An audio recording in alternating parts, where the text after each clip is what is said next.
Well, for our Monday afternoon, we have been watching the outer effects of Tropical Storm Imelda, and thankfully the forecast drastically changed over the weekend, where the system is going to be staying well away from the coastal empire and the low country, but it's still going to be close enough for us to have high surf and rip currents and a few passing showers over the next day or so. There's the view out on Tybee Island with the rough surf. Wind speeds have been in excess of 20 and 25 miles per hour for us at times, especially as far as those wind gusts, but further inland, those winds are a little bit lighter, but still that flow from the north is making conditions feel pretty nice out there, with temperatures for most of us in the 70s across the area. A couple spots making it into the lower 80s this afternoon. Right now we do have a few light to moderate showers moving through the area, generally from the north to the south. What's making its way through Long County into McIntosh County originated in the low country, moving across Chatham County and into Bryan County as well. And we do have another shower developing on the south side of Savannah near the Little Ogeechee River, where the showers are down to the south right now with the heavier rain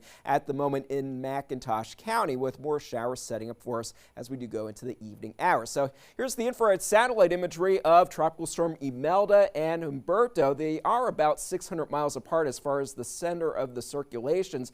Imelda is obviously a lot closer to us, so it is bringing us that cloud cover with that outflow from the system, and we are looking at that flow from the north at the surface, bringing in that chance for a few showers over the next few days.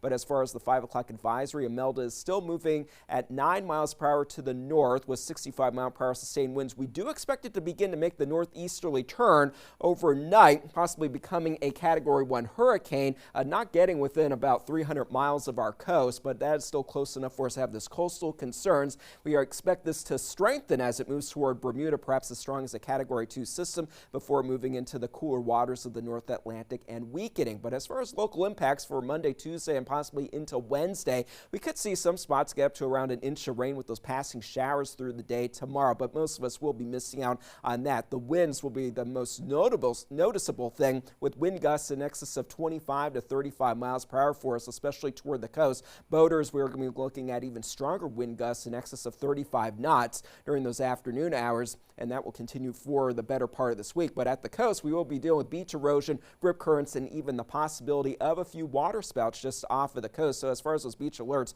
do have that high risk of rip currents. Double red flags are flying out on Tybee Island. We also do have a high surf advisory with waves up to around 11 feet expected, and that will continue into the weekend. But for tomorrow, we'll start off the day with that cloud cover around, that wind out of the north. Temperatures still in the 70s through the later morning hours, perhaps warming into the lower 80s with a few showers rolling through the area. A few pockets of heavy rain certainly not out of the question. The best chances for those showers will be closer to the coast. Clouds will still be with us going into tomorrow evening and overnight. Early Wednesday, we will start to see some breaks in those clouds, so maybe starting off Wednesday with a few peaks of sunshine for us across the area. For tonight, though, 69 degrees for the high temperature. Scattered showers will be with us. That breeze will be strong. Same thing for tomorrow, gusting to around 25 miles per hour for much of the area. And of course, we could have higher gusts at the coast. And for the boaters, definitely not safe boating conditions out there. Small craft advisory has been in place throughout today and into the next couple days. Wind gusts around 30 knots, certainly not out of the question or greater,